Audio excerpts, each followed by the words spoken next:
Bonjour à tous, il est 2 heures. Donc...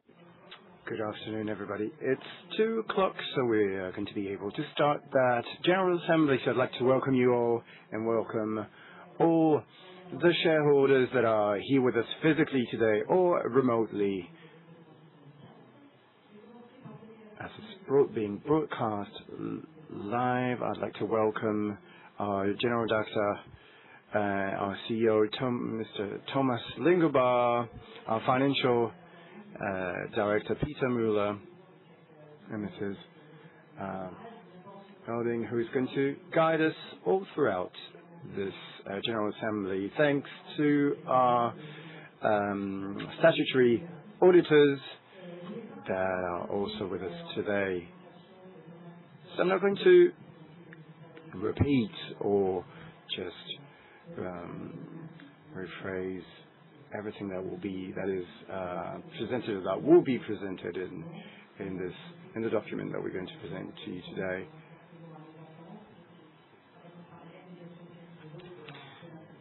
So we're here steering and checking and controlling our cash flow and our treasury. So without further ado, I'd like to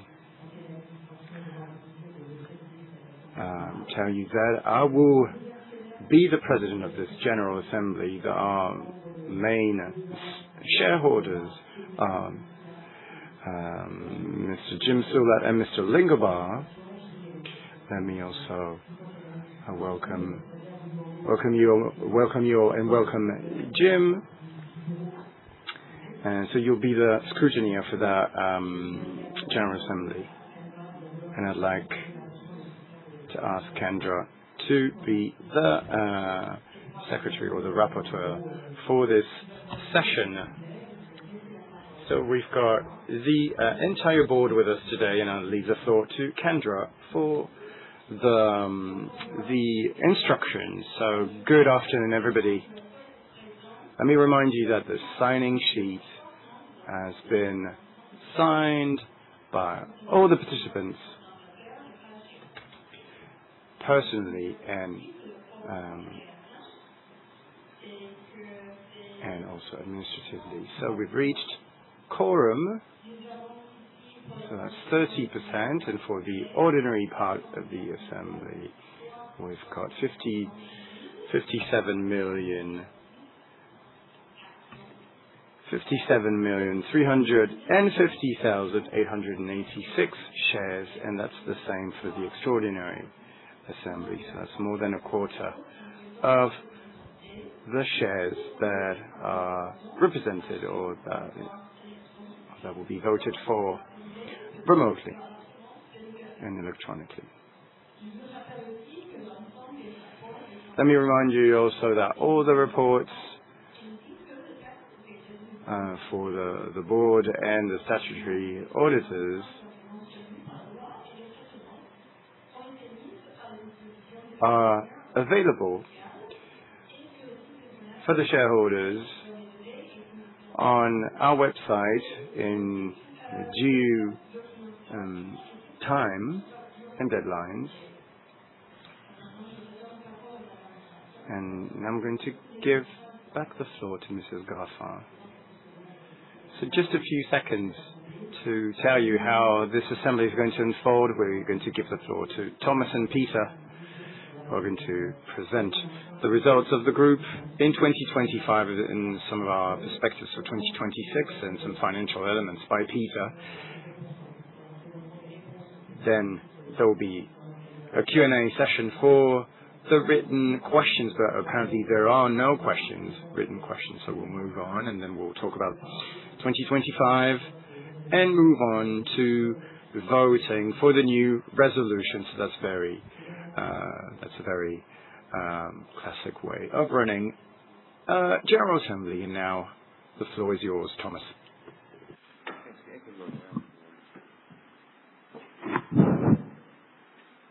So good day, everyone. It's a pleasure to present the overview of Valneva and its business today here at the General Assembly. Yeah, so the year 2025 has been a year marked by many progresses across the entire spectrum of the business. We delivered strong sales with our existing proprietary product. Of course, we're going to talk more about that. We winded down our third-party product sales, but if you compare it like for like, we showed growth in an environment that has not been easy for vaccines in general and in the United States in particular. We have been able to successfully refinance our debt, which has also been a strategic and very important component. And we have been able to advance our key R&D programs. And again, we're going to talk more about that. So what is our Valneva strategy, and where do we really see the business progressing? You have seen those three pillars before. On the one hand side, we are trying to maximize value from our commercial assets, be it top line, be it bottom line, which will continue to be a major focus for us. Of course, our R&D pipeline. We would like to progress our R&D activities, leveraging our core capabilities. We want to make sure that we continue to deliver R&D candidates in areas of high unmet medical need, where we could make a difference, where we could be the only ones or best in class, and this remains our key mission from an R&D perspective. And of course, we believe in the integrated business model that we have established, meaning from R&D all the way to commercial. We believe there's an added value in having core capabilities across the entire value chain. Coming back to product sales, what you see here is exactly what I described. So we have seen an overall top-line drop from 163 to 158 million. But when you really look into the third-party product contributions and you compare like for like, you see a growth. We have this year now for 2026 updated our guidance, and this year does not include any third-party product sales anymore. And our proprietary vaccines, especially Xiaro and Dukoral, will continue doing well this year, despite of some setbacks that we had on IXCHIQ. This means that the total commercial business remains cash generative as a whole. When we look at the pipeline, what is it really that Valneva is currently focusing on? Of course, Lyme, the partnered program with Pfizer, certainly the single largest catalyst for Valneva, the single largest value driver in Valneva. Also, right now, as we speak today, the market unfortunately has completely written off its value. And I'm going to explain more where we are on the Lyme activities. We still work on chikungunya, trying to make sure that we can provide this vaccine to people who are in need of it most, namely these are people living in endemic areas, mainly into low medium income countries, and of course be ready for outbreak preparedness, given that the outbreak of chikungunya will come. The only question is when. And then shigellosis. We are working on the most advanced tetravalent program against Shigella right now. And we will have, major readouts, in the coming months. When we look at the pipeline and how we want to rebuild our pipeline over time, we have given ourselves 2 focus areas, moving away from the vector-transmitted disease theme that we had originally when we created the company, to go into 2 major fields. One is the world of herpes viruses, and the second one is enteric diseases. And here we have a lead program in preclinical with EBV, and we have another lead activity right now on working on ETEC, where we've just very recently licensed a very interesting ST antigen. So the company could be the first ones to really work on a broad covering ETEC vaccine covering both LT and ST. So let us go to Lyme, because I'm sure that everyone is most keen and eager to understand the situation.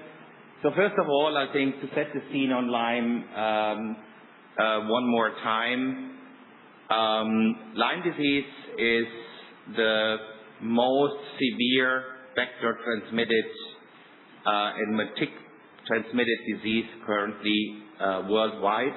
It is growing mainly because of global warming, and the clinical manifestations are also more and more severe. I think the important thing that many people do, always underestimate is the antibiotic treatment against Lyme disease is only to a certain extent effective, and there are many clinical symptoms that are long-lasting and represent a long-term health impairment for individuals infected with Lyme disease. As such, a prophylactic solution against Lyme disease is certainly something that would be of huge benefit for public health, especially in the Northern Hemisphere where the ticks and Lyme is most prevalent. So when we talk about people and what does it really mean in terms of market opportunity, in terms of medical need, we have around close to 100 million people living in the United States in so-called high-risk areas of Lyme disease. These are areas where you have a certain number of Lyme cases every year, as defined by CDC and WHO. And we have about 200 million people living in Europe in Lyme endemic areas. So now when you translate this into a potential market opportunity, you reach easily what Pfizer have officially been guiding, namely a market opportunity north of $1 billion annual sales. We of course believe it's even better than that, given the growing and really significantly developing epidemiology around Lyme disease. I think we have an excellent partner with Pfizer when it comes to the future potential commercialization of the vaccine, because they have certainly the strongest commercial engine in vaccines globally. We have a good deal. So we have received already some milestone payments, but we have substantial milestone payments coming up, provided that the vaccine gets approved and launched. And those additional milestone payments, which we anticipate, provided that we see a licensure process coming, will be north of $140 million. And later on, we expect significant royalties on sales at no cost to Valneva. And this is why this vaccine represents, and this vaccine candidate and the deal with Pfizer represent such a huge and important asset for the company. Now, unfortunately, we had not the clean-cut outcome of the phase 3 that we had all anticipated and hoped for. We run a phase 3 pivotal efficacy study, placebo-controlled, one-to-one randomized. 50% of the people got placebo, 50% got vaccine. 2-to-1 US versus Europe, and we tried to show that we are able to prevent disease. So we counted Lyme cases in the placebo group, we counted the Lyme cases in the vaccine group, and the delta gives you the efficacy. Now, unfortunately, we had not enough cases in the study for reasons that are hard to understand at this point in time. But we showed a very strong efficacy. So, which means the number of cases that we had was not enough to have a statistically powered end result, but it was enough to show a good efficacy of more than 70%, which is exactly what we were hoping for. We also saw that the vaccine was well tolerated, and now it's the question of, how do regulators look at this data given the statistical miss? The statistical miss doesn't mean that the vaccine does not work. It works. The vaccine works, the vaccine is efficacious. But you need to have in every single study a certain confidence interval, which means, in other words, if you repeated the same study over and over and over again, what is the probability that you get always the same result? This is what the confidence interval says. And that's unfortunately the piece that we missed. Now, the discussions are ongoing in between Pfizer, who are in charge of the regulatory process, and the different regulatory authorities. Everyone has probably been able to read in the press that Pfizer go out quite bullish. They signal confidence around the ability to bring this vaccine to licensure. This confidence is not the same confidence that we see in the capital market when it comes to Valneva and the Valneva shares. But we, as a team here at Valneva, we are really convinced that there is a positive pathway. We share the confidence that Pfizer are signaling to the street, and we hope that we will get clarity or more certainty, let's put it this way, in the coming months. For now, we have still sticked to our guidance that we previously provided, namely that we anticipate licensure of this product potentially during mid-2027 and a potential launch towards the end of 2027. So, IXCHIQ, on chikungunya, we have, of course, a live attenuated vaccine, as you all remember. It's a vaccine that is highly efficacious, close to 100% seroprotection.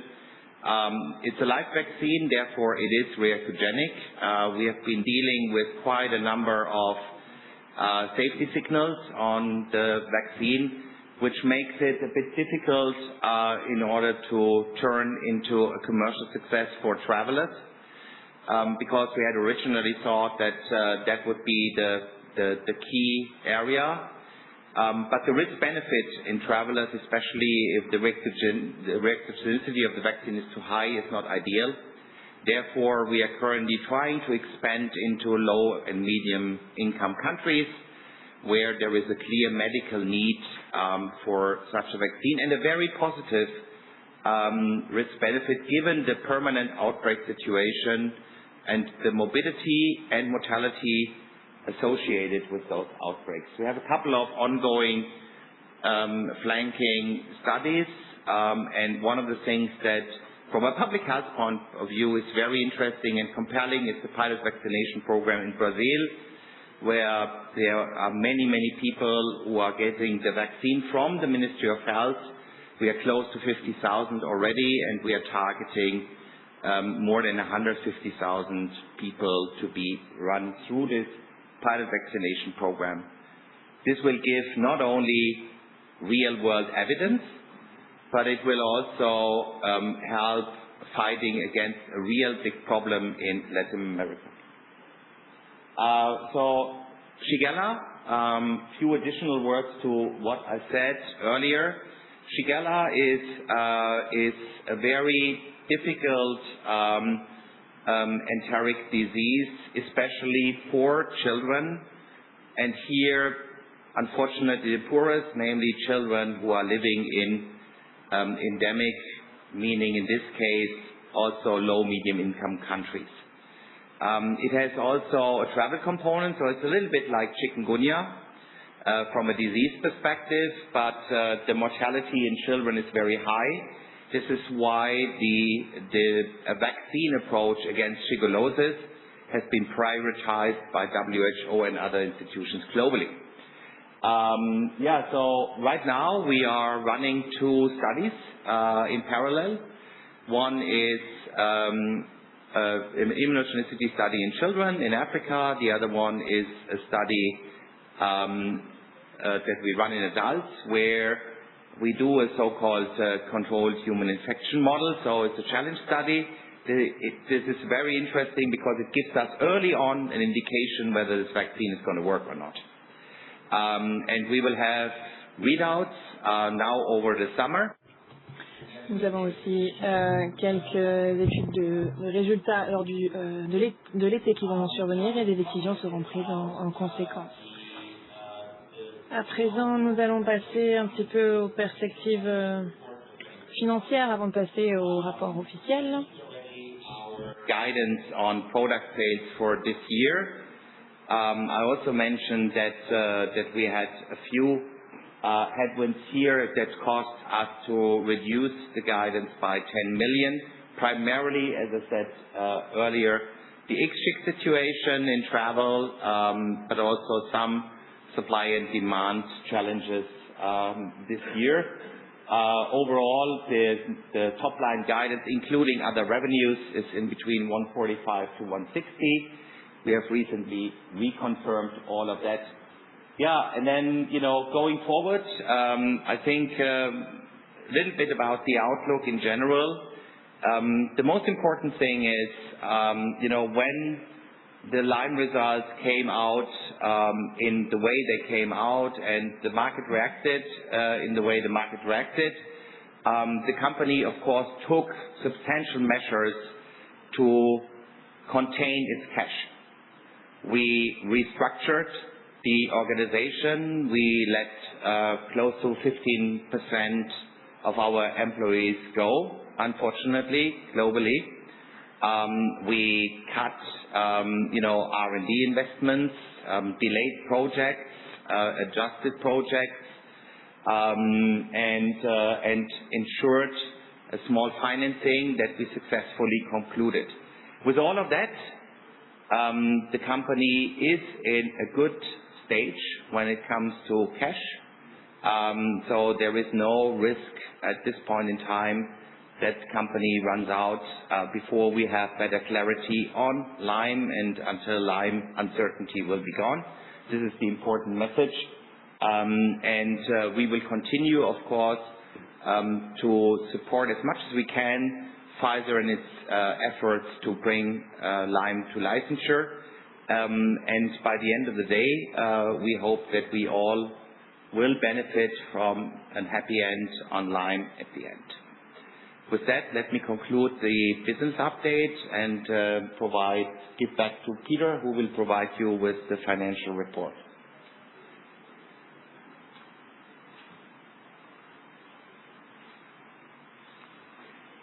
Merci Thomas. Donc passons à la revue.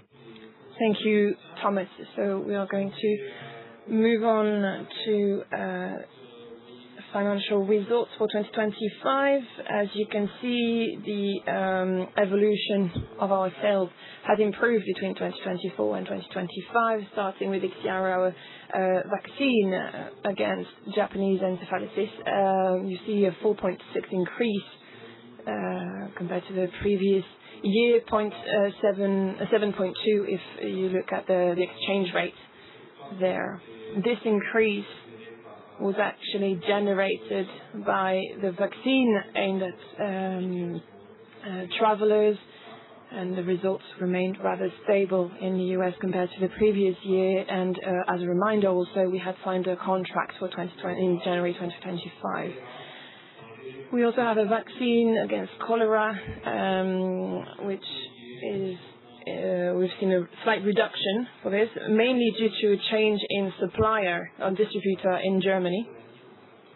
Although for the future we expect an increase to come back and to happen again. When it comes to the vaccine IXCHIQ, you've seen almost 4 million in 2025, which should include soon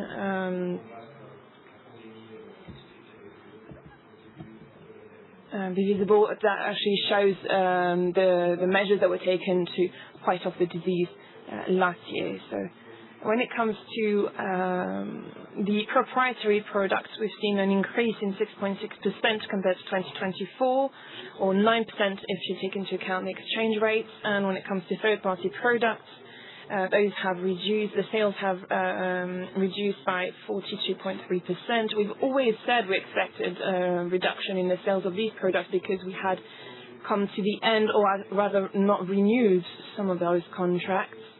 It's a kind of business that was started mainly during the COVID period, which would add more products to our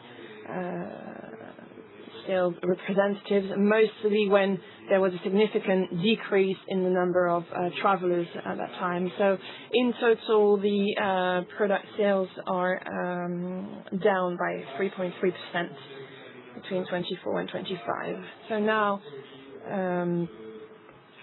the financial results for 2025, you see an increase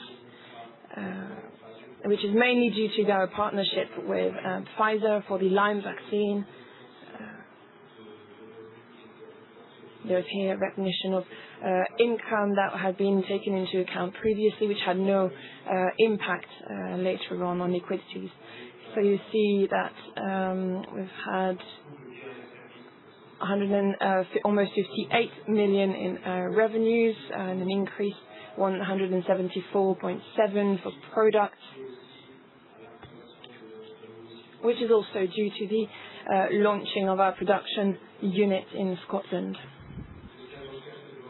When it comes to the research and development expenses, those have increased by 10 million, mostly due to IXCHIQ and Shigella, whereas the marketing and distribution expenses have actually reduced compared to the year prior, which is related to the decrease in investment and to the program we've put in place end of 2024 to gain in effectiveness. You've also seen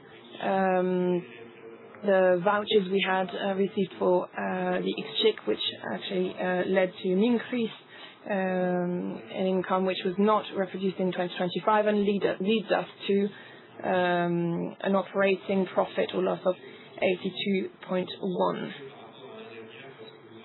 You've seen an increase also in finance and income taxes, which is related to the restructuring of our debt as well.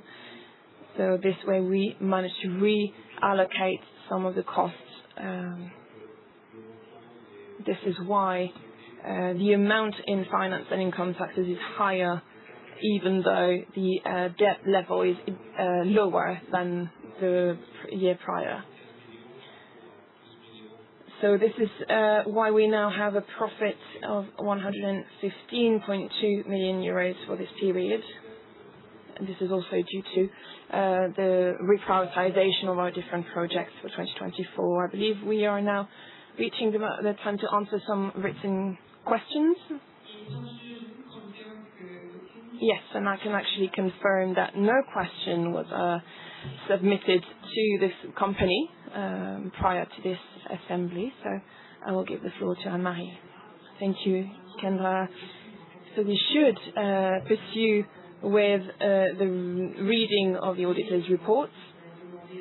I would like to ask my colleagues, members of the board of directors, if they agree with not reading it through completely in detail, since they are all available and have been made available for a while on the website. If that is okay with everyone. Okay, so we will now move on. I will now leave the floor to Kendra, who will be presenting the different resolutions before we proceed to the vote.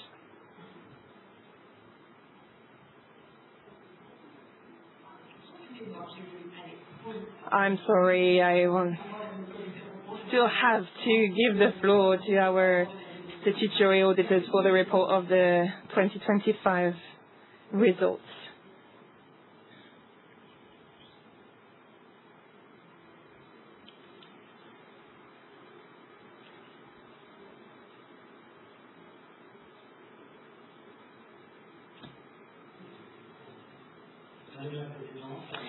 Mrs. Chairwoman, Mr. and Mrs. Shareholders, and board members of the Board of Directors. We are here of the Deloitte and Associés audit. I would like to present to you the summary of the auditor's report for the 2025 financial statements in order to enlighten and educate your decisions when we come to the vote. So first we will look at the audit that was performed in accordance with professional standards, applicable accounting principles, key audit matters as well, and any element that might impact the activities of your society, of your company. So, as I said, the audit was performed in accordance with professional standards applicable in France and in compliance with independence requirements. Concerning the reports on those, we have performed them with Valneva SE, as well as the consolidated financial statements and the parent entity financial statements.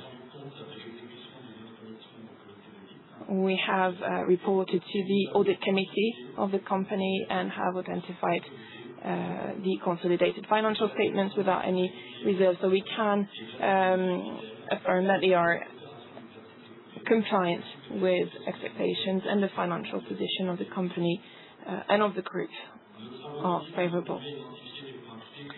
Our results have led us to highlight key elements by nature, key by their nature in the reports, in order to be able to assess the different possibilities and assessment.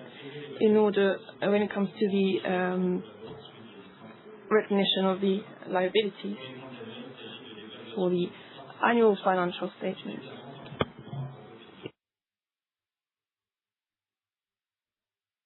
We explained in our reports our own vision of the various points and the way we actually studied them during the audit. These key points have been detailed within the report and are on pages 345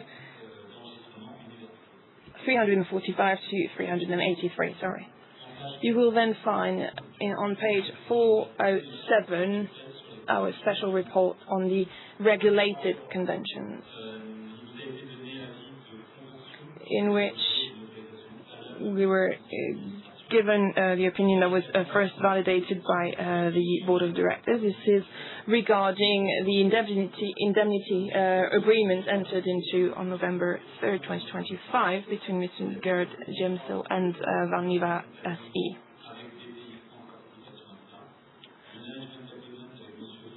This also includes the contract for the provision of support services entered into in April 29, the management agreement, and the directors and officers indemnity agreements.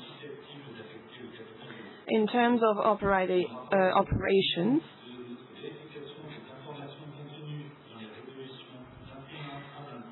we have been able to cover all the share capital decrease through cancellation of treasury shares, Resolution 21, the issuance of ordinary shares and securities with and or without preferential subscription rights from Resolutions 22 to 24, 6, 27 and 29 to 31, issuance of shares and or securities giving immediate and or future access to the company's share capital with cancellation of preferential subscription rights, authorization to grant stock options, authorization to grant existing and future free shares, and share capital increase reserved for employees.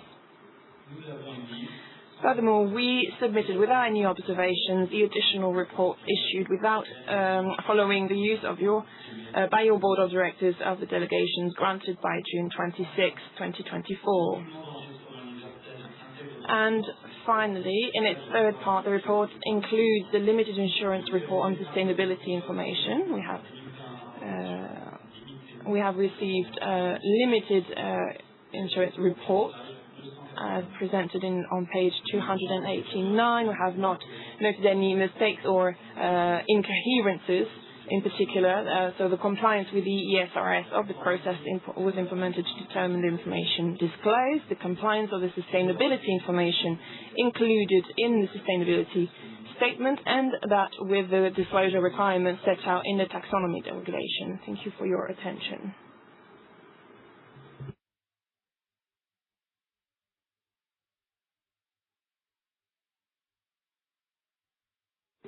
So we can now move on to the resolutions. I will start by summarizing them, the ones that we will vote on. So for this year, they have not changed much compared to last year.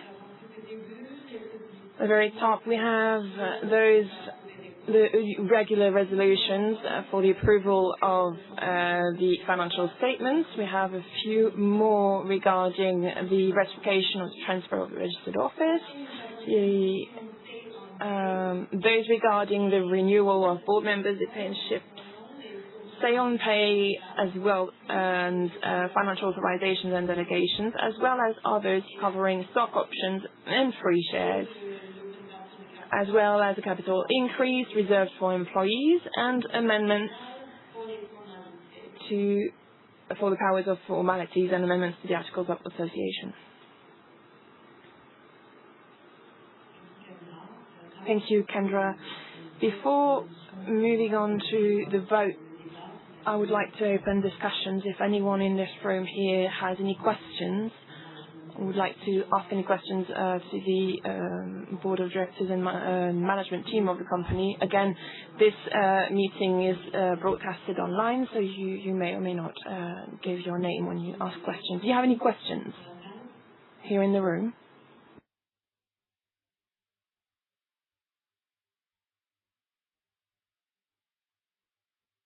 I do not see any hand raised. I believe the presentations were clear enough. Thank you to everyone. So I would like to give the floor to Kendra for the votes now on the resolutions.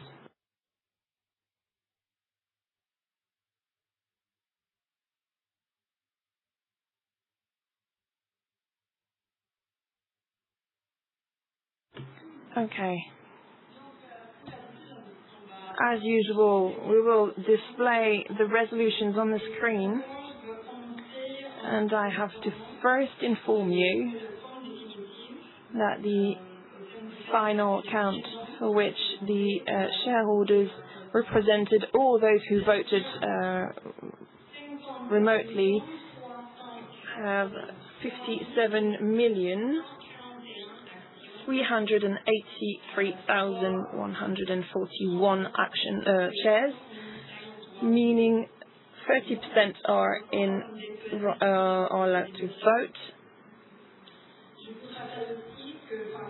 As a quick reminder, in the documentation you had access to, in compliance with the law, are the different projects that are here present and have been taken into account for next year, and you have an integral summary of them available. So I suggest we now move on to the vote.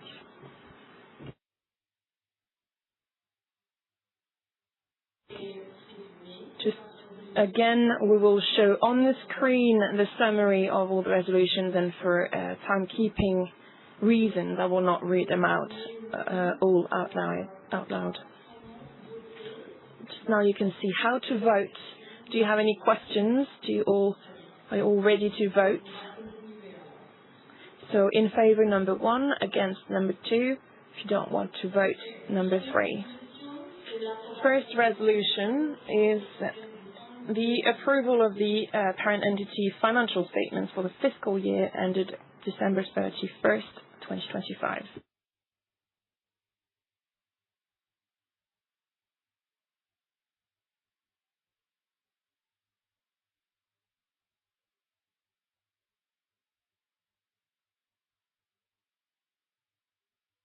The vote is closed.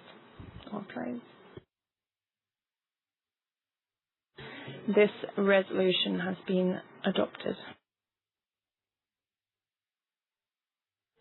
Second resolution regarding the approval of the consolidated financial statements for the fiscal year. The vote is open.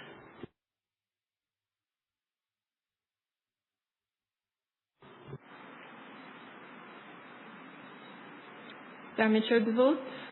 The vote is now closed. So the resolution is approved. Resolution number 3, that's the appropriation of earnings for the fiscal year ended on December 31st, 2025. Let's open the vote.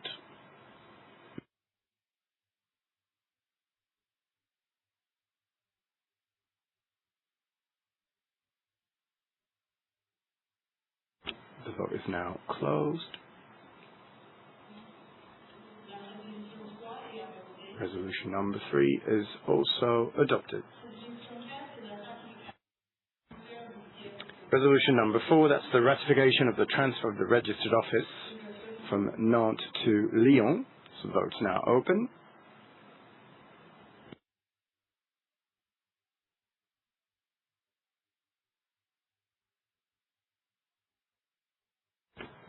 And the vote is now closed. Resolution number 4 is adopted.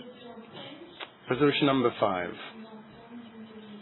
That's the approval of the indemnification agreement entered into in favor of Mr. Gert Zettelmeisel in the year ended on the 31st of December, pursuant to Articles 225-38 of the French Commercial Code. The vote is open. The vote's now closed, and the resolution is approved. Résolution 6, c'est le renouvellement du mandat. The resolution number 6 has to do with the reappointment of Mrs. Anne-Marie Salon, or Graffin, as director. The vote is now open.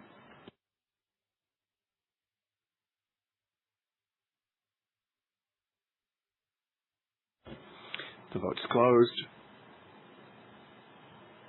and the resolution is adopted. Resolution number 7. That's the reappointment of Mr. James Sulat as director for a year. The vote is open.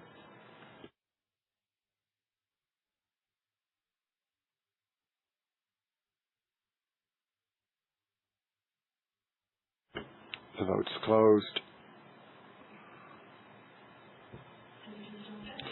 The resolution is adopted. Resolution number 8. The reappointment of Mr. James Edward Connolly as director. The vote's open.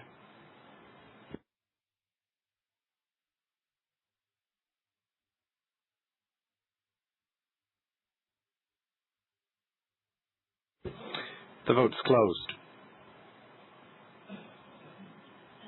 And the resolution is adopted. Resolution number 9, the reappointment of Mrs. Catherine Jansen's mandate for a year. The vote is open.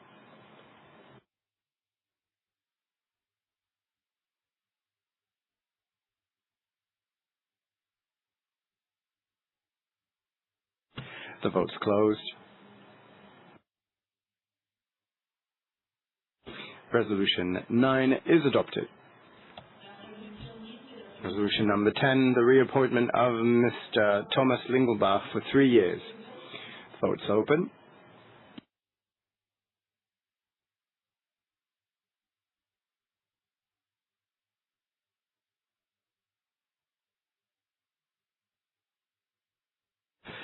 The vote's now closed. Resolution number 10 is adopted. Now, resolution number 11, the approval of the compensation policy applicable to Mr. Lingelbach as a CEO for the fiscal year 2026. The vote is open.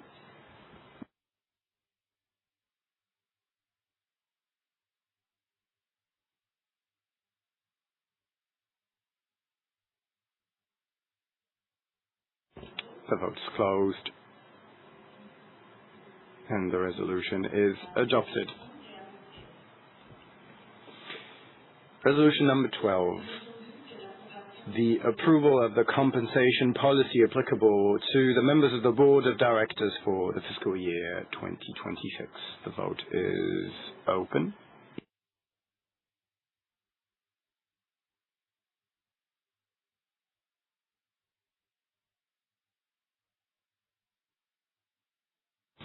The vote is now closed. And the resolution is adopted. Resolution number 14, that's the approval of the information referred to in Article L2210-10-9(1) of the French Commercial Code, pursuant to Article L2210-34(1) of the French Commercial Code. The vote is open.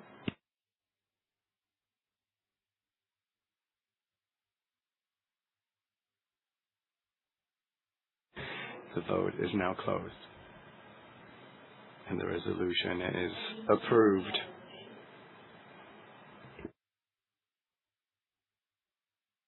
Resolution number 14, that's the approval of the fixed, variable, and exceptional component making up the total compensation and benefits of any kind paid during or granted in respect of the fiscal year ended on December 31st, 2025 to Mrs. Graffin, Chair of the Board of Directors. The vote is open.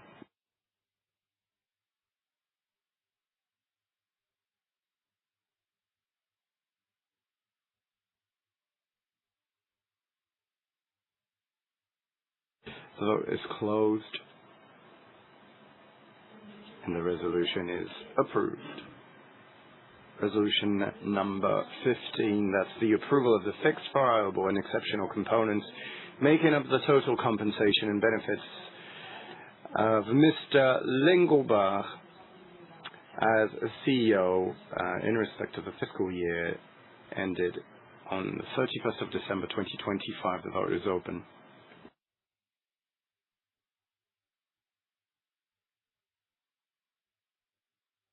Vote is now closed,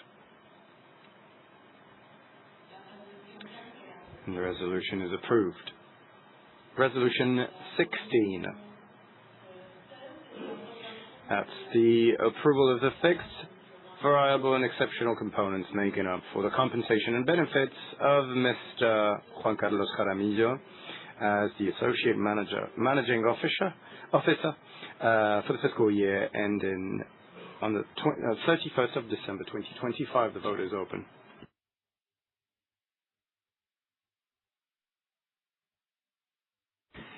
Vote is closed. The resolution number 16 is approved. Resolution number 17, that's the approval of the fixed, variable, and exceptional components making up for the total compensation and benefits for Mr. Peter Bühler as the Associate Managing Officer for the fiscal year 2025. The vote is open.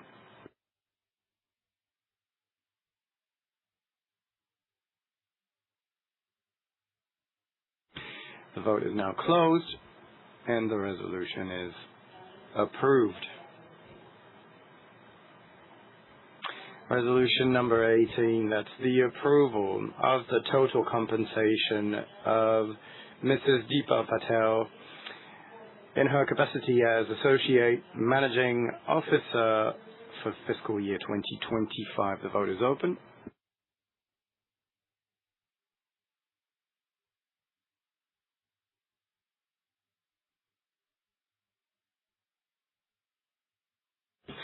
The vote is now closed, and the resolution is approved.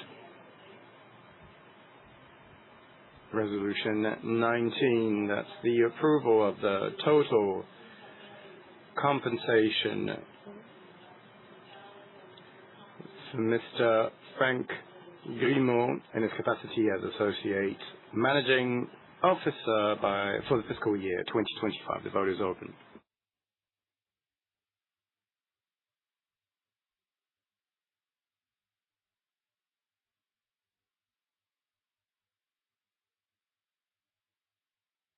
The vote is now closed. The resolution is approved.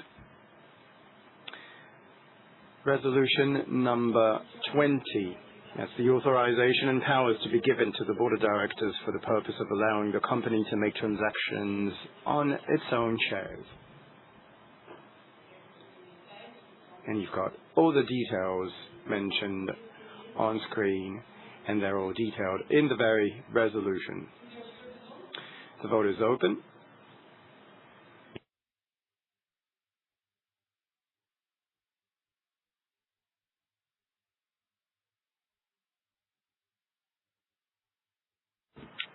The vote's closed, and the resolution is approved.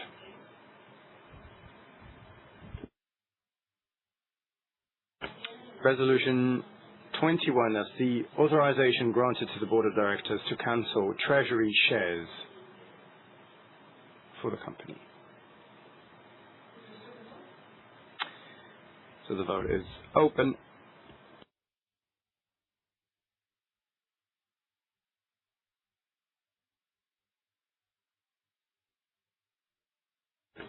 The vote is now closed, and Resolution 21 is adopted. Resolution 22, that's the grant of authority to the Board of Directors to increase the share capital by issuing ordinary shares or any securities giving access to the capital while maintaining preferential subscription rights of the shareholders. The resolution is open. The vote is open.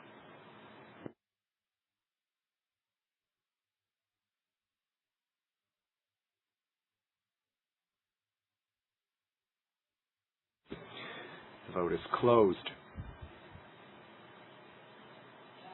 Resolution 22 is approved. Resolution number 23, that's the grant of authority to the Board of Directors to increase the capital by issuing ordinary shares or any securities giving access to the capital through a public offering, cancelling preferential subscription rights of the shareholders, though including an option for a priority period. The vote is open.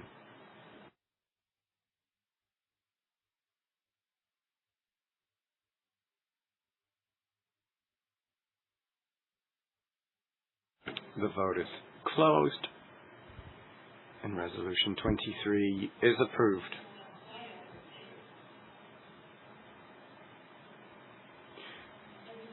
Resolution 24, that's the grant of authority to the Board of Directors to increase the share capital by issuing shares and/or securities, giving immediate and/or future access to the company's share capital with cancellation of the preferential subscription rights of the shareholders, though a public offering referred to in Article L 411-2 of the French Monetary and Financial Code. The vote is open.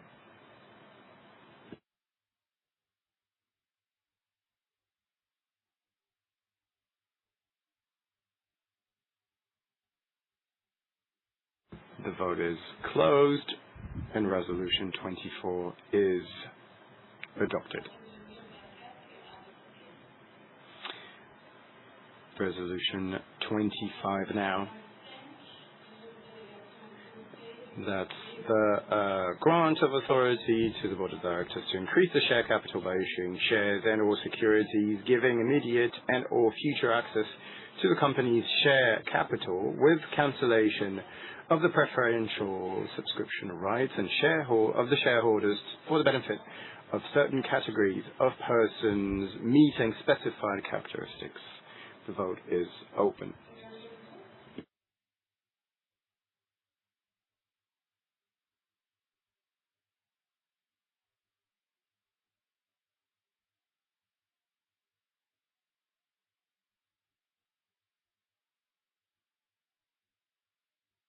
The vote is closed. Resolution 25 is approved.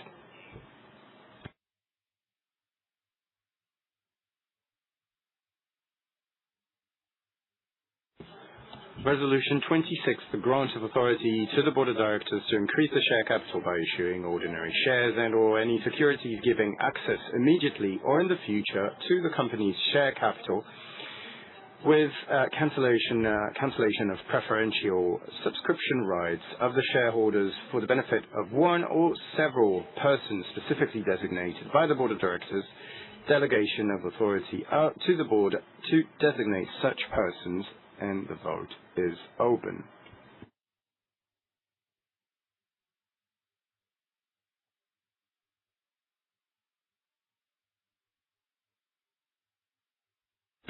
The vote is closed. Resolution 26 is adopted. Resolution 27. The grant of authority to the Board of Directors to increase the number of shares to be issued in the case of a capital increase with or without preferential subscription rights for existing shareholders within the limit of 15% of the initial issue amount. The vote is open.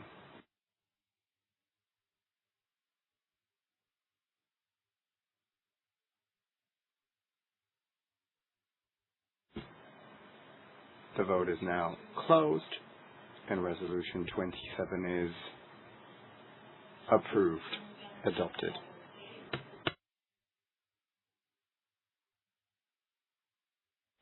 Resolution number 28, the grant of authority to the Board of Directors in order to increase the share capital through the capitalization of reserves, earnings, or premium. The vote is open.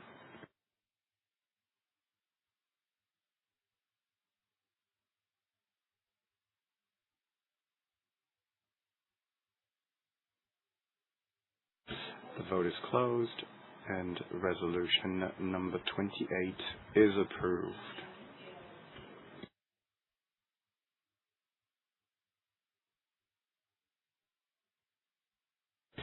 Resolution 29, that's the grant of authority to the Board of Directors to increase the share capital by issuing shares and/or securities giving immediate and/or future access to the company's share capital in consideration for contributions in kind for equity securities or other securities giving access to the capital.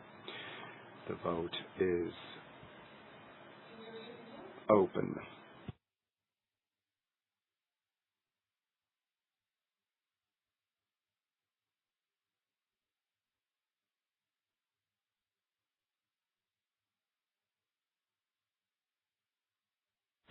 The vote is closed. The resolution is adopted. Resolution number 30. The grant of authority to the Board of Directors to increase the share capital by issuing shares and/or securities giving immediate and/or future access to the company's share capital in a public offering involving an exchange component initiated by the company. The vote is open.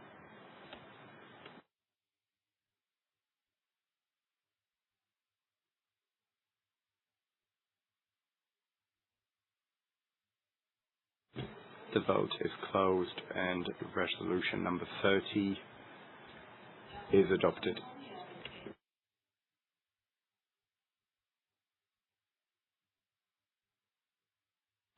Resolution number 31, that's the maximum aggregate amount of capital increases.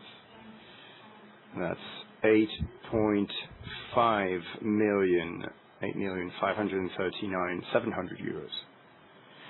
The vote is open.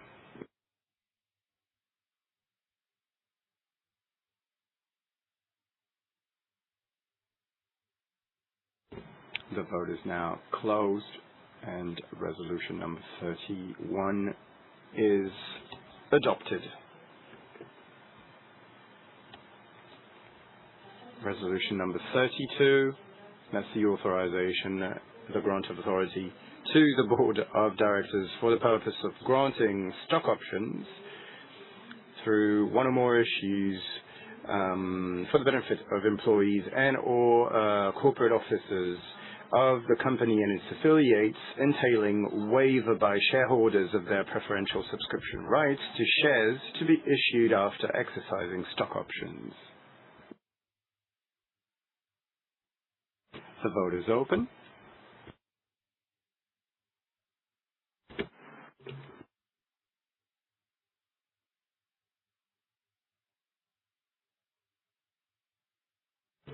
The vote is now closed. Resolution number 32 is adopted. Resolution number 33, the issue of free shares, delegation of authority to the Board of Directors for this purpose. The vote is open.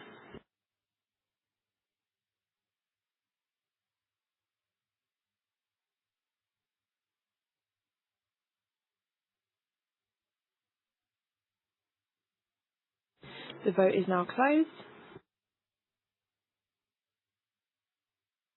Resolution 33 is adopted.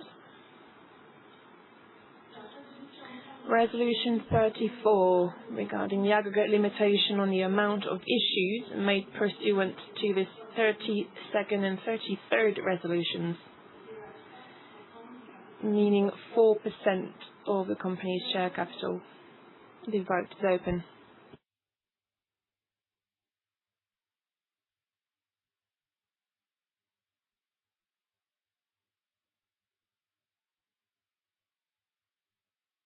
The vote is now closed. Resolution 34 is adopted. Resolution 35, regarding the grant of authority to the Board of Directors for the purpose of deciding to carry out a capital increase reserved for employees. And I may say here that the Board of Directors has recommended for the shareholders to reject this resolution. The vote is open.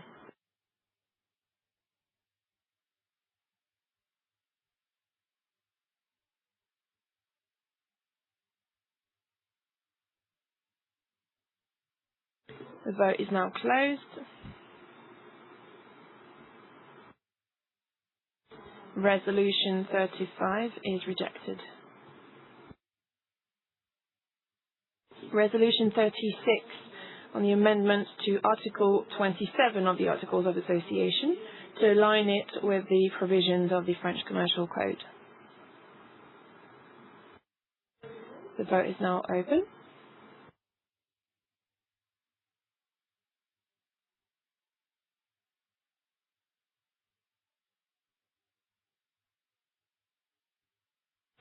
The vote is now closed.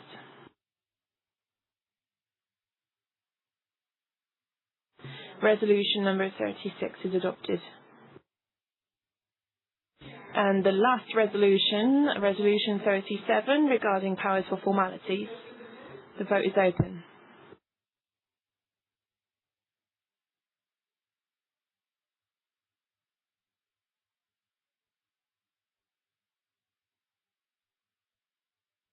The vote is closed.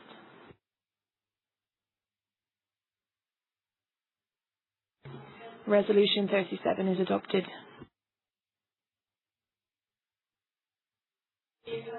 Right, before I give the floor back to Marie, I would just like to take 1 minute to warmly thank my colleague Alessandra, who is about to leave us after spending her whole career here at Valneva. I would like to thank her sincerely and very much for the work she's done for us, in organizing all of these general assemblies. Thank you very much, Annelise, and good luck for the rest, for everything else.